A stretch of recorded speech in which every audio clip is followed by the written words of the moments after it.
Assalamualaikum warahmatullahi wabarakatuh. Alhamdulillah, nahmaduhu wa nasta'inuhu wa nastaghfiruh wa na'udzu billahi min shururi anfusina wa sayyiati a'malina. Man yahdihillahu fala mudilla lahu wa man yudlil fala hadiya lahu. Asyhadu an la ilaha illallah wa asyhadu anna Muhammadan 'abduhu wa rasuluh.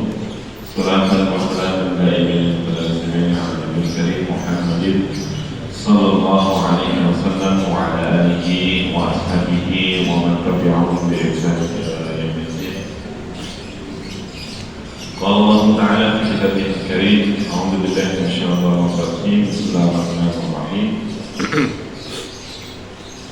Ya ayyuhalladzina amanu taqullaha haqqa tuqatih wa la tamutunna illa wa antum muslimun.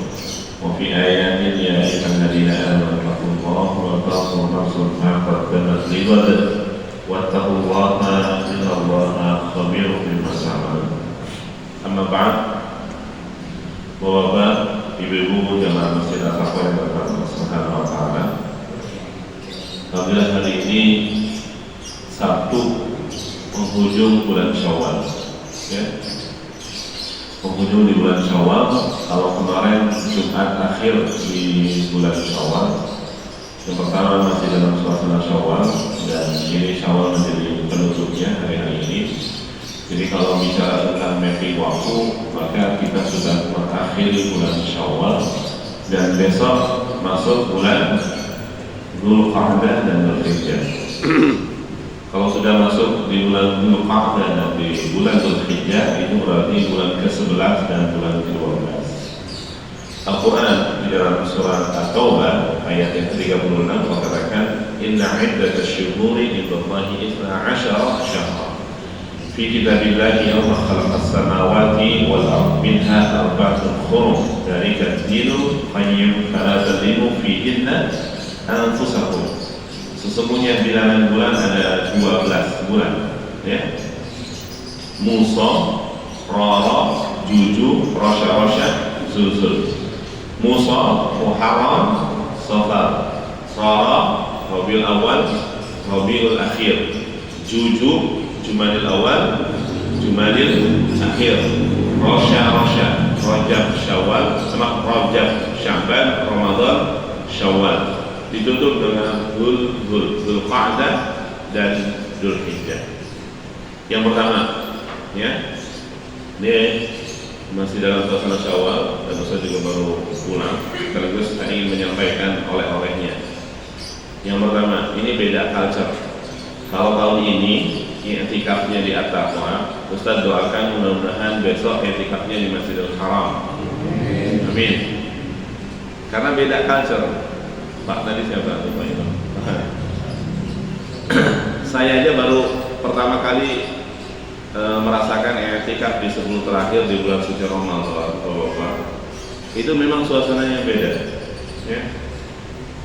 Terus yang keduanya, culture jamaah kita tuh sangat minoritas. Justru hegemoninya di 10 terakhir itu yang paling banyak jamaah dari Timur Tengah, Pak. Dari Mesir, dari Aljazair, dari Syria. Kalau wilayah Asia itu lebih banyak dari teman-teman Asia Tengah, Kazakhstan, Uzbekistan. Pokoknya yang tantanah, yang penting bukan setan, ya. Wilayah Tan, Tajikistan, Uzbekistan, itu wilayah Asia Tengah, dan memang harganya cukup tinggi, ya. Tapi kemarin alhamdulillah ada jamaah kita naik Air Asia kena harga 23 juta sehari sebelum lebaran pulang. Dan itu dalam catatan sejarah di Masjidil Haram, kemarin yang paling ramai itu adalah malam ke-27, ya. Malam 27 softnya paling luar biasa, panjang sampai mau ke Ma'la, bahkan sudah masuk ke Ma'la, kurang lebih 2,5 kilometer sampai 3 kilometer softnya itu di luar halaman, ya. Itu cukup panjang. Saya saja baru merapat jam 2 siang biar iftar di Masjidil Haram, itu sudah kayak gini jalannya. Artinya apa yang membedakan? Ini mudah-mudahan ketularan kebaikannya. Apa yang membedakan? Kalau kita itu kan culture-nya kalau sudah 10 terakhir sudah beda fokus. Betul. Fokus mikirin mudik, fokus mikirin THR, fokus mikirin hal-hal yang itu adalah hal-hal yang teknis. Tapi lihat jamaah kita di sana itu malah merapatnya di malam hari. Jam 2, jangankan bapak-bapak, jam 4, jam 5 ke Masjidil Haram sudah bakal dapat tempat. Pada duhur itu sudah pada merapat ke Masjidil Haram, apalagi yang program i'tikaf. Apalagi wilayah-wilayah paling pojok itu sekarang pelebarannya, perluasannya sudah banyak teman-teman dari Pakistan, dari India. Hanya harapannya satu, ngalap berkah di 10 hari akhir di bulan suci Ramadan yang pahalanya itu hampir mirip dengan haji. Oke? Sudah hampir mirip dengan haji. Makanya apa yang paling menarik? Yang paling menarik apa? Sholat malam kita ada 2. Ba'da Isya itu tarawihan diimami oleh imam Masjidil Haram. Yang paling menarik adalah apa? Baru selesai itu jam setengah 12, ya, jam 11 atau setengah 12. Isanya kan jam 9 atau setengah 10.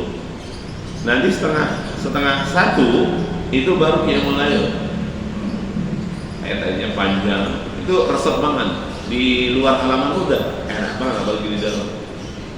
Yang paling menarik adalah apa? Di saat kunut, ya, kunut terakhir, ya kurang lebih setengah 4. Itu imam Sudais, kemudian Imam Mahir Al-Mu'ikri dan sebagainya, itu adalah apa? Berdoa. Dan kalau bapak paham, Masya Allah, itu bikin meneteskan air mata. Makanya malam 23, malam 25, malam 27 klimaksnya, dan malam 29 itu khatamannya Imam Sudais. Itu benar-benar ini terasa sekali ruhiyah. Apa yang membedakan, Pak? Yang membedakan kalau umroh biasa yang enggak ada enggak ada riwuh pakai wuhnya, cuma memang macet, lelah tapi nikmatin. Itu yang membedakannya. Udah kayak haji, ya. Apa yang membedakan? Kalau haji memang nggak ada qiyamul lail, kemudian umroh biasa pun nggak ada qiyamul lail. Yang ada adalah kenikmatan qiyamul lail kita. Malam-malam kita itu disibukkan dengan tarawih, kemudian sibuk dengan qiyamul lail, dan kenikmatannya adalah diimami oleh Imam Masjidil Haram sekaligus doanya. Dan itu insya Allah. Jadi yang keduanya, ya saya bawa ibu, bawa anak-anak, itu terasa sekali kenikmatan beribadah satu keluarga, dan kelak mudah-mudahan Allah kumpulkan kita di surga Allah Subhanahu wa Ta'ala bersama orang tua kita, bersama anak kita dan cucu kita yang sudah sangat luar biasa.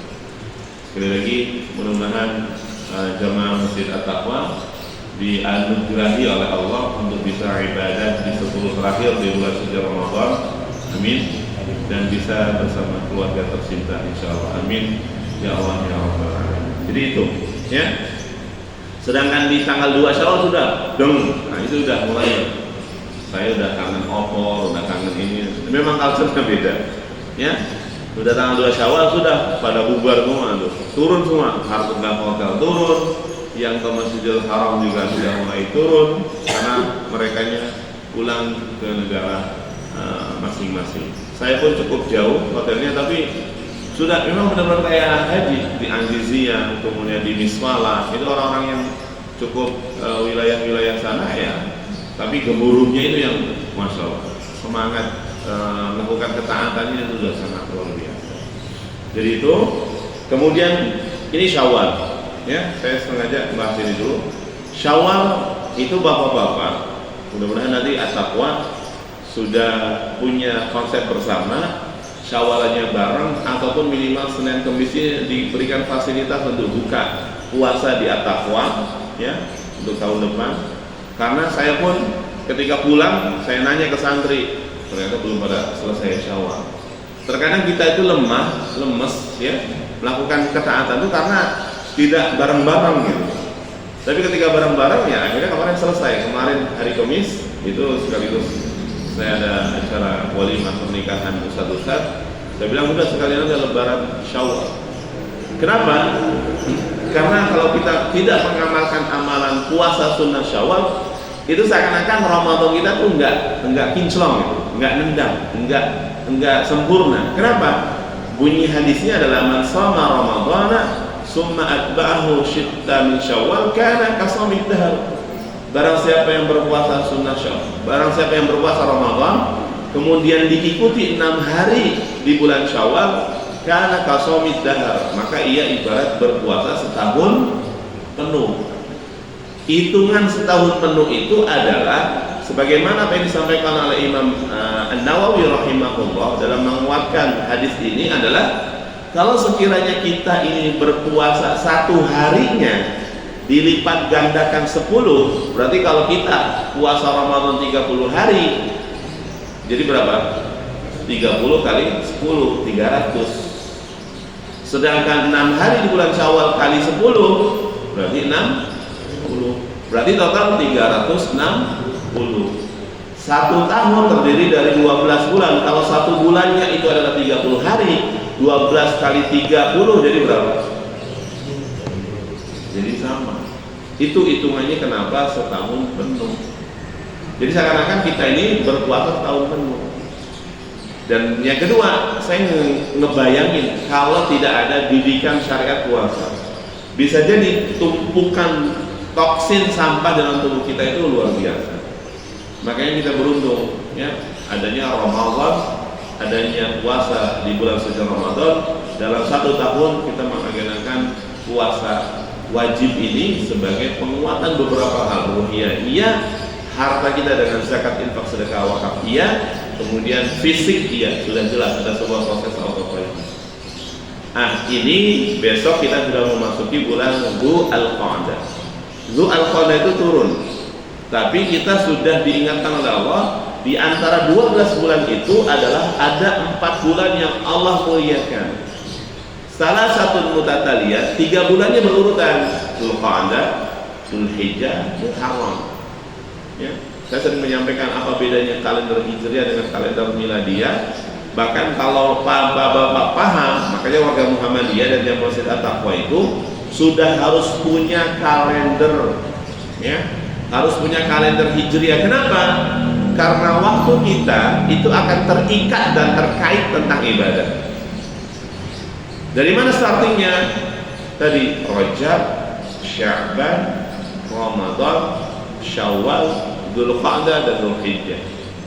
Jadi 6 bulan terakhirnya itu dinaikin sama Allah.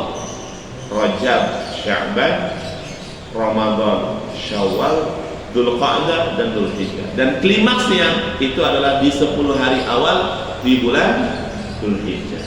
Makanya hari ini travel haji sudah mulai ramai menyiapkan manasik haji. Syawal kategorinya adalah bulan-bulan haji.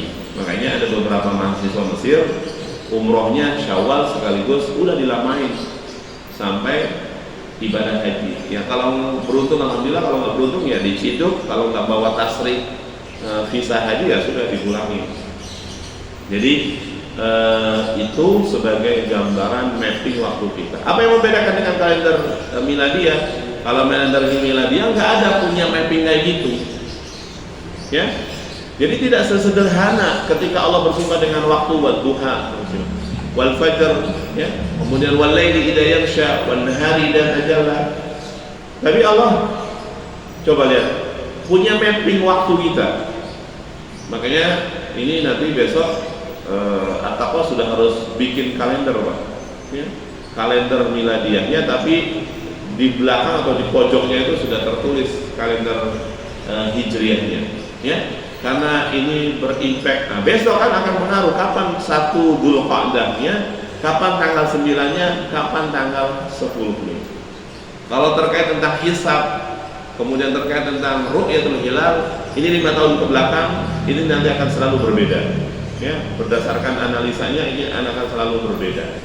Cuma memang kita harus saling menghargai. Ya, kalau Muhammadiyah sudah menganut paham hisab, sedangkan Kementerian Agama dan menganut paham ru'yatul hilal. Dua-duanya betul. Ya, yang akan membedakan adalah persentasenya. Kalau Muhammadiyah 1 masuk sudah, kategorinya sudah masuk. Nah ini kan dinaikin lagi ya, nggak akan ketemu. Nah ini beberapa halnya. Baik.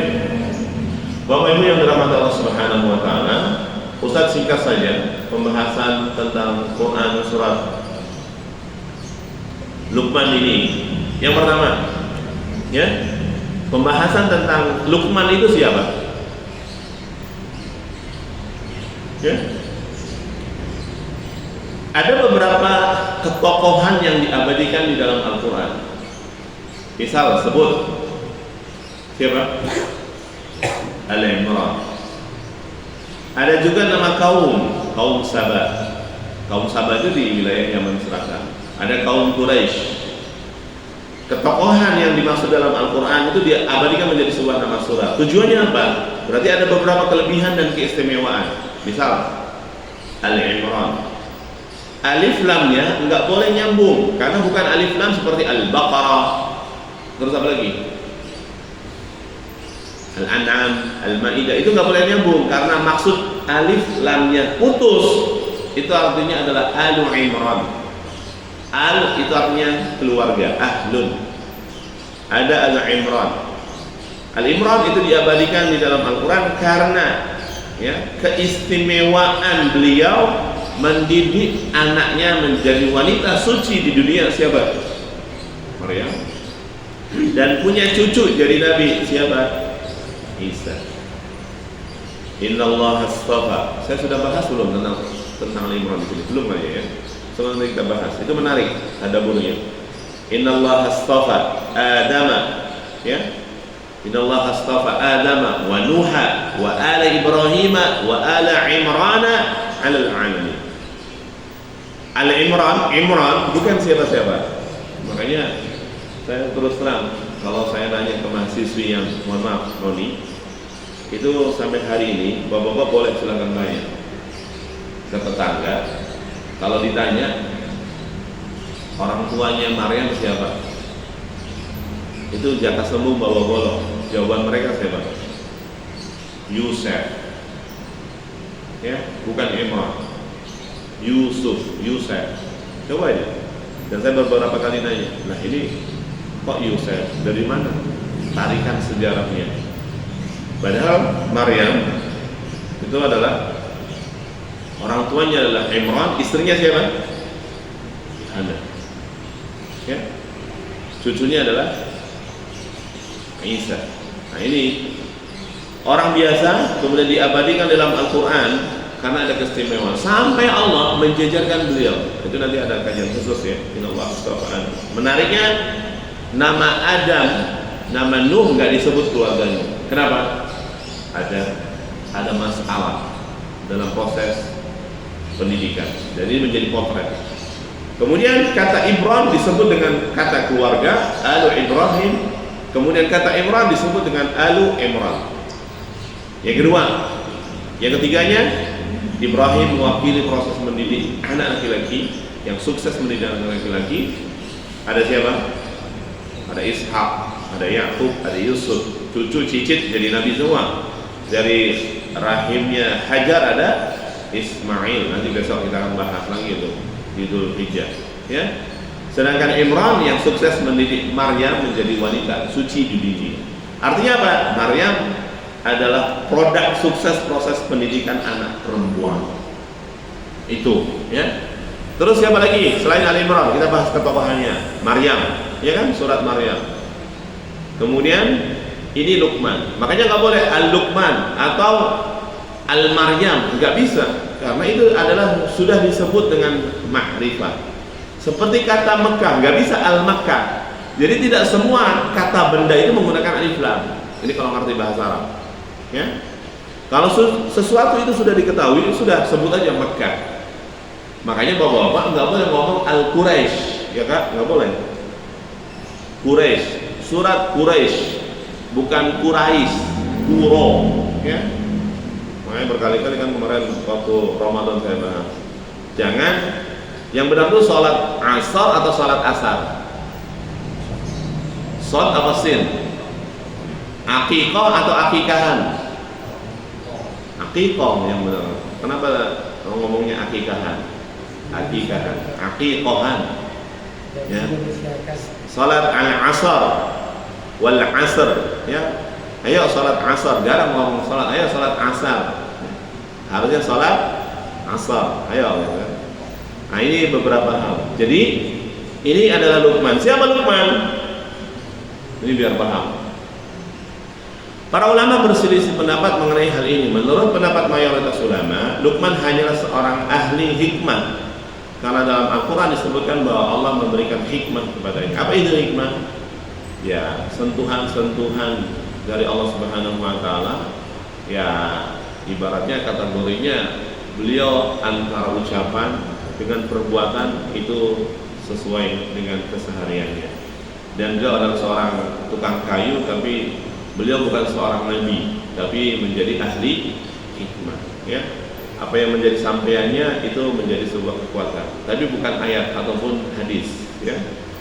Selain itu dia terkenal dengan nasihat kepada anaknya untuk berbakti kepada kedua orang tua dan tidak menyekutukan Allah. Ibnu Katsir dalam kitabnya Al-Bidayah wan Nihayah dan dalam tafsir Ibnu Katsir berpendapat nama panjangnya ialah Luqman bin Anqa bin Sadun. Sedangkan anaknya bernama Qaran, demikian pula menurut As-Suhaili. Ya. Sa'ad bin Musayyab mengatakan bahwa Luqman berasal dari kota Sudan. Sudan itu ya tetangganya Libya, Mesir yang kemarin perang saudara. Ya. Ini memang negara-negara Afrika Utara ini lagi demen perang saudara. Ya. Makanya ada beberapa orang tua yang ketar-ketir juga memimpin anaknya di wilayah Afrika Utara. Jadi dia pun masih belum tenang. Ini pun saya lagi nunggu paling visa karena mau memberangkatkan teman-teman yang mau ke Libya. Sudah kurang lebih 63. Mereka mendapatkan beasiswa di Asmaria. Itu bidang Qur'annya cukup menarik Bapak. Ya, ngafal Qur'annya itu sambil berdiri. Ya, sambil berdiri. Bahkan dicepret kalau ini benar-benar agak masih galak ya. Jadi itu kemudian memiliki kekuatan mendapatkan hikmah dari Allah, namun dia tidak menerima kenabian. Ya, bukan nabi, bukan rasul. Ya, tapi menjadi seorang ahli hikmah. Ibnu Abbas dalam Mawsu'ah Al-Qarn Al-Ishrin, ya, di dalam jilidnya yang ke-8 halaman 370 meriwayatkan Luqman Al-Hakim bukan seorang nabi maupun seorang raja. Dia hanya seorang pengembala yang dimerdekakan majikannya. Itu adalah Luqman. Ini beberapa manhaj fima yusi al-ab ibnahu min qissati Luqman.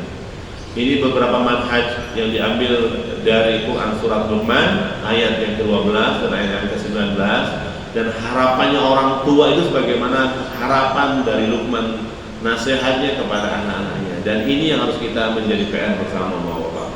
Ya. Kemarin saya sampaikan materi ini untuk guru-guru di Al-Hasrah, Bojong Sari, karena mereka adalah pendidik, ibarat pendidik hampir mirip dengan orang tua. Orang tua itu adalah fungsinya adalah sebagai seorang pendidik. Paham ini? Pakai bahasa Arab semua. Ya. Yang pertama, ini yang terpenting. Allah katakan, "A'udzu billahi minasyaitonir rajim. Bismillahirrahmanirrahim. Wa laqad atayna Luqman al-hikmata an yashkur lillah. Wa man yashkur fa innama yashkuru li nafsihi. Wa man kafara fa innallaha ghaniyyun hamid." Dan sesungguhnya telah kami berikan, kata Allah, telah kami anugerahkan kepada Luqman dari Allah, yaitu al-hikmah. Untuk apa? Anishkur billah, untuk bersyukur pada Allah. Wa may yashkur fa innama yashkuru li nafsihi. Sesungguhnya barang siapa yang telah bersyukur, maka dia telah mensyukuri pada dirinya sendiri. Wa man kafara fa innallaha ghaniyyun hamid. Dan barang siapa yang kufur, sesungguhnya Allah Maha Kaya lagi Maha terpuji atas semua kenikmatan-kenikmatan yang sudah Allah berikan kepada hamba-hambanya. Jadi yang pertama, Bapak-bapak, kita berupaya untuk selalu bersyukur, ya, menguatkan tauhid rububiyah kita dan tauhid uluhiyah kita kepada Allah Subhanahu wa Ta'ala. Ya, saya nyambung ya. Nih, yang kedua, apa hubungannya antara syukur dan dilarang berbuat syirik? Saya bisa jawab. Makanya dalam ayat, dalam ilmu Al-Quran itu disebut dengan ilmu munasabah. ilmu menghubungkan satu ayat dengan satu ayat yang lain, menghubungkan satu surat dengan satu surat lain, itu ada hikmahnya. Makanya Al-Quran itu kenapa di situ ada Quran surat Ad-Duha, ada Quran surat Al-Insyirah. Dua-duanya saling keterkaitan. Misal, kenapa di sana ada surat Al-Ikhlas, di sana surat Al-Kafirun? Itu konsep iman adalah konsep peniadaan tentang konsep ketuhanan dalam surat Al-Kafirun, dan penguatannya adalah dalam Quran surat Al-Ikhlas. Sekarang apa hubungannya ini bersyukur dengan dilarang melakukan syirik? Ini penting, ya.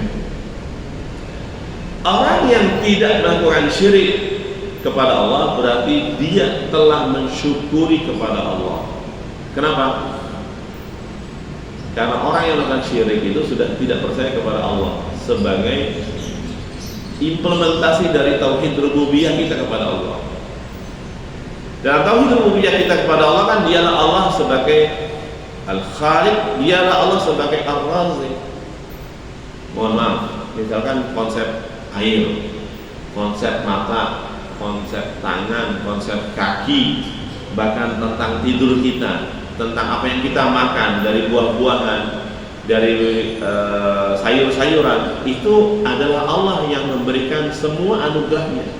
Maka kata Allah, barang siapa yang bersyukur dengan ketaatan di hadapan Allah, maka sejatinya dia sudah tidak melakukan kesyirikan di hadapan Allah. Dan orang yang melakukan kesyirikan di hadapan Allah itu adalah orang yang sudah tidak mensyukuri dengan kenikmatan yang sudah Allah berikan kepada kita sebagai hamba. Terus apa hubungannya? Inna syirka la zulmun adim. Ternyata syirik itu adalah kezaliman, kesesatan yang nyata. Kenapa? Orang yang zalim itu tidak menempatkan sesuatu pada tempatnya. Sudah tahu ini nikmat dari Allah bukan? Makanya orang yang benar-benar menempatkan sesuatu pada tempatnya, kategorinya tidak zalim.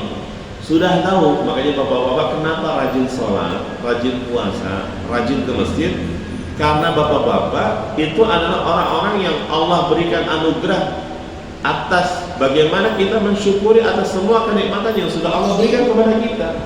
Nikmat tidur, akhirnya kita mencoba untuk mensyukurinya dengan qiyamul lail, dengan sholat subuh, dengan tilawah pada sholat subuh, dengan kajian.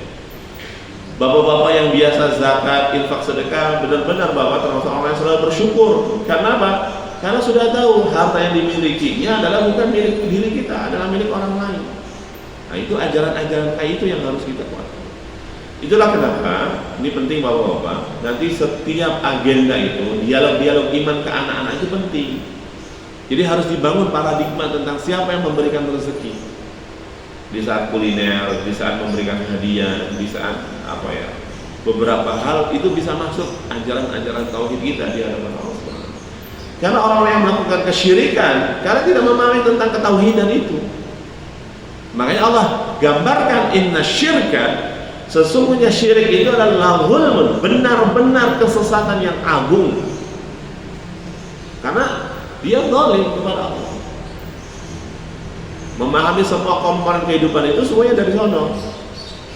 Makanya bapak-bapak yang sudah biasa rajin sholat qiyamul lail, rajin sedekah, rajin zakat, itu ada sebuah ketenangan batin. Ya, spiritualnya begitu luar biasa. Kenapa bapak-bapak orang yang berangkat umroh ataupun haji? Karena itu yang diupayakan. Ya, makanya saya sering menyampaikan ke asatidz hadir, termasuk bapak-bapak yang punya anak atau habis mantuan atau keluarga muda, sejatinya harusnya diarahin ke sana dulu, mintanya di sana, minta rumah, minta mobil. Yang terpenting adalah minta keberkahan hidup, keturunan anak-anak, itu yang terpenting. Ya, jangan sampai dibalik-balik. Jadi ini penting, nasihat yang sangat luar biasa. Allah awali dengan di dalam Quran surat Luqman adalah bagaimana kita mensyukuri atas semua karunia yang sudah Allah berikan. Yang kedua adalah jangan sampai kita jatuh kepada syirik, itu bahaya. Ya, karena orang sudah oleng. Ya. Apalagi mohon maaf hari ini kalau dengar ceritanya para ustaz ru'ya itu banyak wanita-wanita yang sudah galau. Ya. Ketika datang minta ini terhipnotis, bahkan sampai mohon maaf keperawanannya pun sampai tergadaikan karena sudah lunglai, pengennya sehat, pengennya ini sebagainya. Bahkan mohon maaf bapak-bapak yang sakit pun ini benar-benar harus dijaga. Karena orang sakit pengennya pragmatis, pengen sehat. Tapi caranya mohon maaf, ini yang perlu dikuatkan. Maka sabar dalam iman, sabar dalam sehat, sabar dalam sakit pun itu nanti pembahasan nanti di ayat berikutnya itu harus menjadi penguat. Ya, ini yang rada ketar-ketir di antara kita, ya. Jadi yang pertama adalah bagaimana kita mensyukuri semua karunia Allah dengan kekuatan iman, dengan ibadah dan ketaatan. Yang kedua, jangan sampai kita ini jatuh kepada kesyirikan. Ini yang lebih bahaya.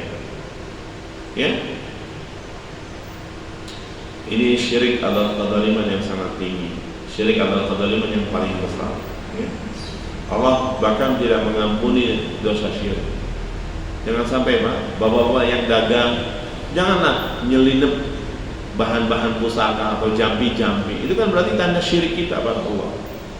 Bapak-bapak pejabat, ya jangan melakukan wejangan-wejangan atau minta jampi-jampi bukan kepada selain Allah, tapi mintalah kepada Allah. Ruang-ruang kita sudah jelas, ada qiyamul lail, ada sedekah, ada tilawah. Itu ruang-ruang kita dalam prosesi bagaimana Allah benar-benar akan memberikan anugerah kenikmatan rezeki yang sudah Allah berikan kepada kita, dan itu adalah ketenangan.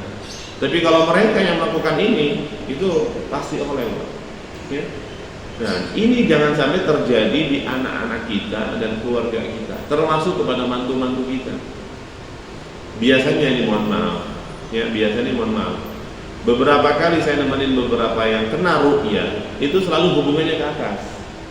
Apa maksudnya? Ternyata nenek-nenek moyangnya ini melakukan beginian. Makanya di dalam surat Al-Falaq, wa min syarri an-nafasati fil 'uqad, dan dari kejahatan para tukang-tukang buhul fil 'uqad, dalam ikatan. Itu akan nyambung ke anak-anak dan cucu itu, terus saja.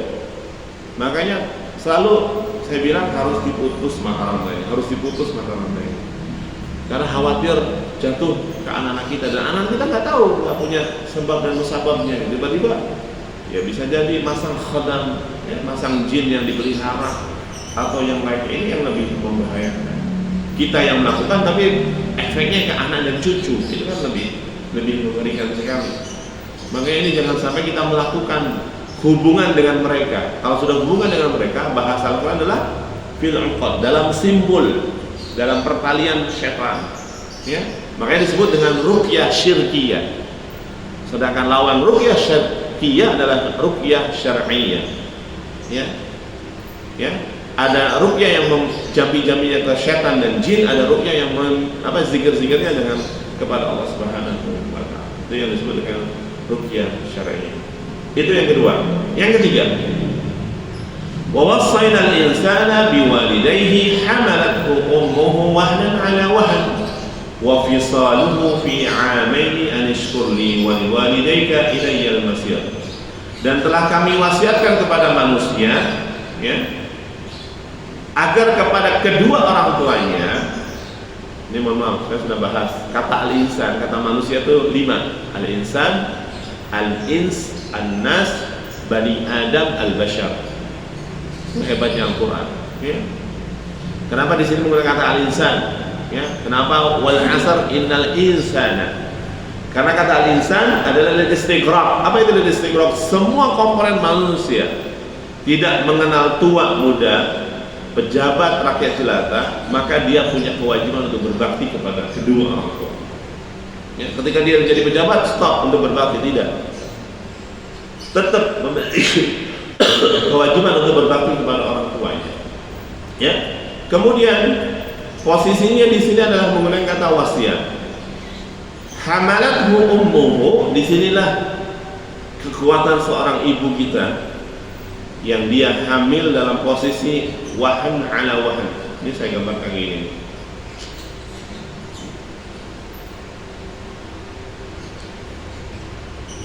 Makanya ketika ditanya, ya Rasul, siapa yang hendak diberikan kebaktian atau kebaikan kepada kedua orang tua, langsung nyebut ibumu, ibumu, ibumu 3 kali.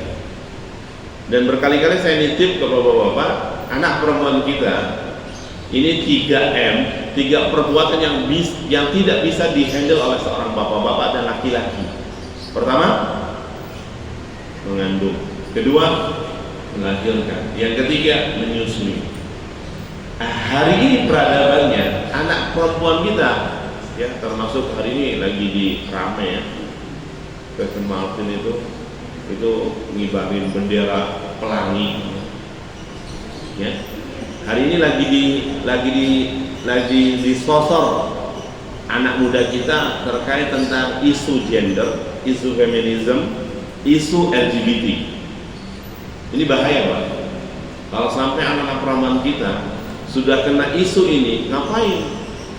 Ternyata konsepnya Islam itu memenjarakan seorang wanita. Tidak.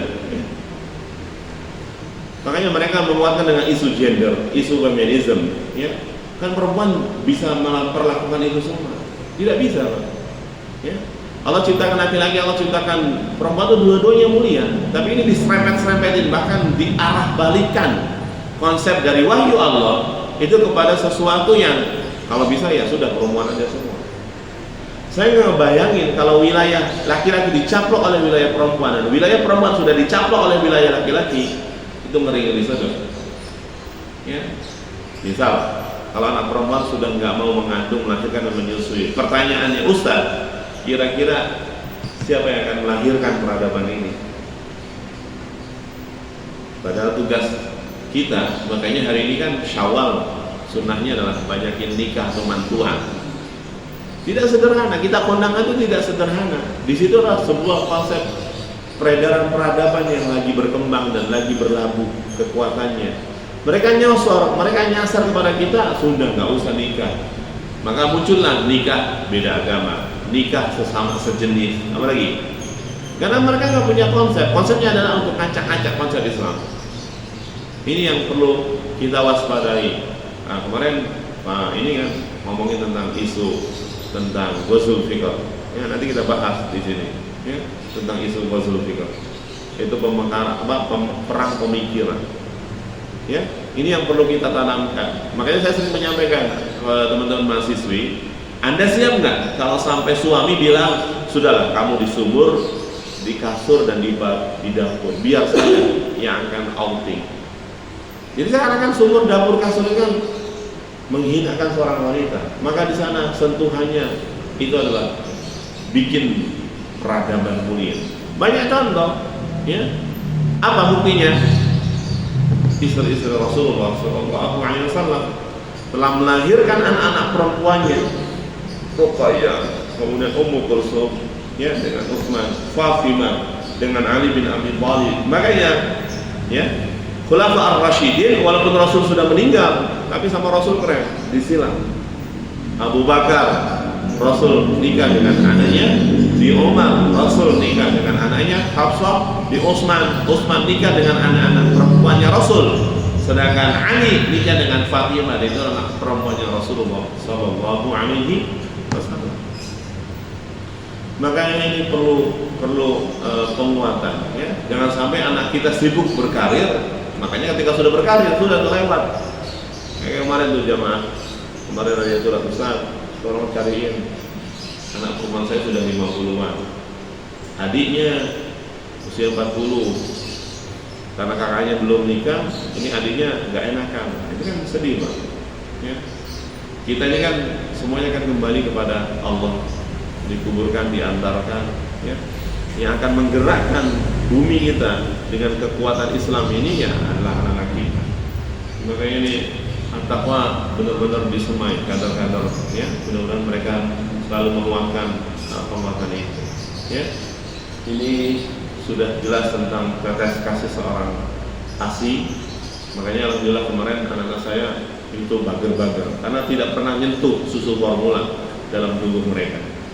Itu selepas umroh nggak ada sakit-sakit, nggak ada ngeluh-ngeluh gitu, masya Allah anak-anak itu. Bahkan tawaf sa'i itu kemarin habis subuh tawaf sa'i lagi saum. Dan kemarin anak-anak pun Syawal.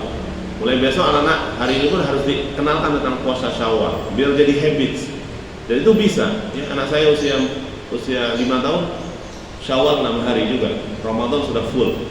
Itu bisa. Makanya perlu disemai, perlu dikasih keteladanan, perlu dikasih performanya, dikasih rewardnya, agar mereka semakin semangat, dan dialog-dialog iman dan keteladanan itu yang sangat luar biasa. Ya, itu yang ketiga. Satu, bersyukur. Yang kedua, dilarang syirik. Yang ketiga adalah berbakti kepada orang tua. Ya, karena sudah capek, lelah. Yang keempat, taati dan bersabar. Wa in jahadaka ala an tusyrika bima laysa laka bihi 'ilmun fala tudihuma. Ya, kalau sekiranya keduanya itu bersungguh-sungguh ingin memperlakukan kesyirikan kepada Allah, ya, jangan ikuti. Kalau ada orang tua, ini yang sering terjadi problem, orang tuanya yang noni. Saya pekan yang lalu itu ke Samarakan Bekasi, ada pesta pernikahan, ada pemandangan yang ajaib, ya. Kebetulan weddingnya, pestanya ada di Mangking, Samarakan Bekasi. Saya duduk di sini, sebelahnya itu pas sebelum makan begini. Tapi depannya ada yang berjilbab. Saya perhatiin, sekeluarga. Waduh, jangan-jangan anaknya dia nikah sama muslimah. Jadi, waduh, saya kadang melihat begitu tuh sedih. Dan ini sering terjadi, termasuk mahasiswa-mahasiswi kita itu sering terjadi kayak gitu. Kemarin juga di tetangga, semester 3 dia udah senang sama noni. Aduh, ngeri Pak kalau udah kayak gitu. Ya. Nah, makanya ini perlu disemai, perlu di backup anak-anak kita kalau sampai mohon maaf, perkenalannya sampai pada pernikahannya, bahkan sampai berkeluarga, ini sudah berbeda satu rumah, itu jadi tantangan. Ya. Maka di sini kalau sekiranya ada orang tua yang mengajak kepada kesyirikan, boleh untuk tidak diikuti atau tidak boleh taat. Ya. Tapi kata Allah, wasahibhuma, tapi ikuti, ya, sahabati, temani, taati kalau dia masih melakukan kebaikan-kebaikan. Tapi kalau masalah kesyirikan, ketidakimanan, misalkan kamu harus kembali, harus hijrah, harus pindah agama, itu harus ya bahasanya harus dilawan, harus diperangi. Nah, di situ kekuatan imannya. Tapi kalau sekiranya kayak model Ustadz Antonio yang pakar ekonomi syariah, beliau berkali-kali, alhamdulillah sekarang ibunya tinggal bapaknya. Jadi ada 3 agama dalam satu rumah, ya, Islam, Kristen, sama Hindu. Ini kan bapaknya beda, ibunya beda, anaknya beda, kakaknya juga masih. Ini karena sumbernya dari Kristianitas, kemudian Ustadz Antonio Muslim, kemudian sekarang memang beliau berdoa mudah-mudahan sekeluarganya bisa kembali kepada ajaran Allah Subhanahu wa taala. Ya. Wattabi' sabila man anaba ilayya tsumma ilayya marji'ukum fa unabbi'ukum bima kuntum ta'malun. Dan ikuti jalan yang mana man anaba, yang digerakkan kepada saya, kepada Allah, ya. Tsumma ilayya, dan kembalilah kepadaku, karena sesungguhnya marji'ukum adalah kembali kepada saya. Fa unabbi'ukum, dan saya akan berikan kabar gembira bima kuntum ta'malun, sebagaimana apa yang kalian lakukan. Itu yang keempat. Yang kelima, ya, jangan lupa memperlakukan kebaikan walau sebiji sawi. Ya bunayya innaha in taku mithqala habbatin min khardal fatakun fi sakhratin aw fis samawati aw fil ardi ya'ti biha Allah innallaha latifun khabir.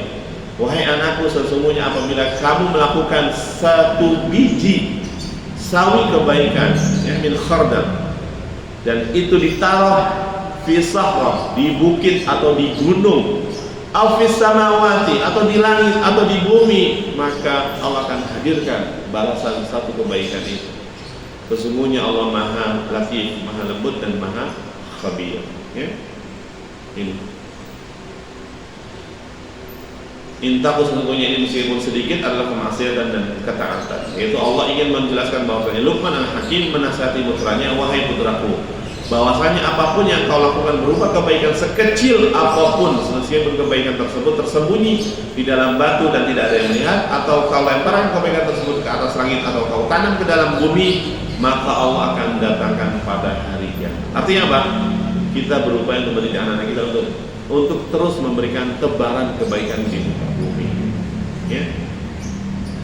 Yang keenam, ini penting, jaga sholat, kemudian kuatkan dakwah dan sabar. Ya bunayya aqimis sholata wa'mur bil ma'ruf wanha 'anil munkar wasbir 'ala ma asabak. Ini ya. Jadi diupayakan anak kita selalu menjaga sholat kita, terutama 5 waktu. Jangan sampai ketika sudah mahasiswa ini masih bolong-bolong, itu paling sedih, apalagi usia balik. Kemudian kuatkan dakwah, apalagi zaman-zaman sekarang. Ini mohon maaf Bapak-bapak, ini sudah tahun politik, ya. Jangan gampang nge-share yang nggak jelas sumbernya. Berarti kalau sudah nge-share sana sini, karena ya kita ketar-ketir, ya, dunia politik hari ini sampai nanti tahun 2024, bahkan pasca pemilu pun kita masih ketar-ketir. Makanya yang perlu kita kuatkan adalah berdoa, memohon kepada Allah agar Allah hadirkan pemimpin-pemimpin al-imam untuk orang-orang yang bertakwa dengan sentuhan petunjuk Al-Quran dan petunjuk hadis sunnah Rasulullah Sallallahu Alaihi Wasallam, dan bumi Indonesia ini benar-benar dijaga dengan Islam dan dakwah, spirit amar ma'ruf nahi munkar. Jangan sampai pemimpin-pemimpin kita baru dapat komisaris sudah oleh semua lisan-lisannya ataupun beberapa kue politik. Ya. Kemudian yang ketiga adalah wasbir ala ma asab, bersabar. Sabar di sini, mohon maaf. Ini penting, ya. Ini spirit untuk salah umat, ini spiritnya Muhammadiyah. Surat Al-Imran, ya. Surat Ibrahim, surat Al-Imran juga sama. Ini merawat sabar.